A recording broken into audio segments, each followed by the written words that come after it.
Hey, it's PJ. Today I'm going to review Ariana Grande's debut album called Yours Truly. Let's get into it, guys. This is the debut album by pop artist Ariana Grande, and this was actually the first time I became an Ariana Grande fan. I was actually 24 at the time being when Yours Truly was released. I can't even describe how this album really made me feel. It really has helped me through a lot. Unfortunately, some Ariana Grande fans never talk about this album. It's an instant classic. How can anybody not like this album? But I go back to it here and there a lot. There's something about this album that is really meaningful. So Honeymoon Avenue is basically about a confusing relationship. Ariana also has a lot of butterflies in her stomach, not even sure if this relationship is going to work out for her. The production on the song, you have these snaps and the clicks and everything, they just go really well together. I did go back to it again and then again and then it really kind of grew on me. This song was basically almost 6 minutes long. Honeymoon Avenue really paints a very romantic picture. It's not often you hear something like this anymore. Even though it's long, I really do like this song. Baby I. This song is something I really don't listen to, like, not really often. A lot of people back then were comparing Ariana Grande to Mariah Carey.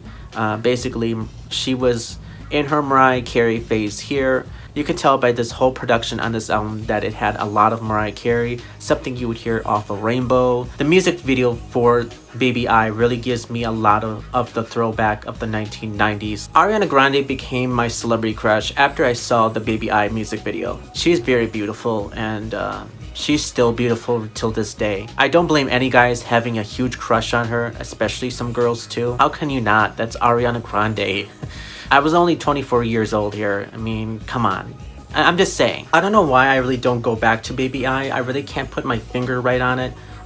It's something I really don't listen to often. I think the song is really nice, but it's something I really don't go back to. The next song is Right There featuring Big Sean. I really do love this song a lot. It's fantastic. The music video for Right There is mostly Romeo and Juliet. You see Ariana going down the stairs and she has this fan in front of her. This video looks really expensive, like how it was shot. A music video really tells a story with the song. I find it in a way with soundtracks for a video game. It brings the video game to life in some ways. I know some people will find it kind of silly that I actually listen to some of the soundtracks from my video games. For an example, Test Drive Overdrive, the physics on that game were just so terrible. But the soundtrack, especially the intro going with Saliva, I don't know how to explain how badass this was. The concept and the characters were, it didn't even look like something for a video game. It looked like a music video, and it was just shot in such a way that I really thought it was a music video at first glance. Another one that is like that too is Need for Speed High Stakes. Just how the graphics and scenes were made in this game were just very like next level. That's why I love about the 90s. It wasn't rushed or anything like that. Either it's an intro for a video game or a music video for your favorite artist. I really think a certain song that suits well with the video really brings it to life. I think a music video really breaks or makes a song, and it depends on the music video. For me, when I saw Seven Rings, I really think that music video is very sexy, but the song itself is really not. As for the music video for Right There, I love how it shows like a ballroom and then you see people in these different outfits. Some have like masks and some have different types of outfits they wear. It gave me a lot of Annie Lennox from her song Walking on Broken Glass. If you guys never heard of Annie Lennox, I'll put the video up here. A very classic song. She's a legend, she really is, and she just has a very unique voice. As for the song Right There, it's unfortunate that people really don't talk about it anymore. I feel like it's forgotten from some Ariana fans. Tattooed Heart is another one that I really wished I saw live. This song really gives me something that the Jackson 5 would sing. Everything around it with its production, with the snaps, and you have this piano come in when Ariana starts singing her verses. Just pure magic. It really is. Just unbelievable how this song was well done. Loving It is very underappreciated. I feel like some Ariana fans really do not like this one. I don't know why. I really love this song. I really feel like it's actually the best song on the album. Piano and Daydreaming is something I really do not go back to. Daydreaming isn't really that bad. It's something I probably can deal with, but Piano sounds like something that would be on the Victorious soundtrack. It's a cute song and all, but it's something I would just not go back to on a daily listen. You'll Never Know is something I would hear off of Mariah Carey's Butterfly. This song is really well put together.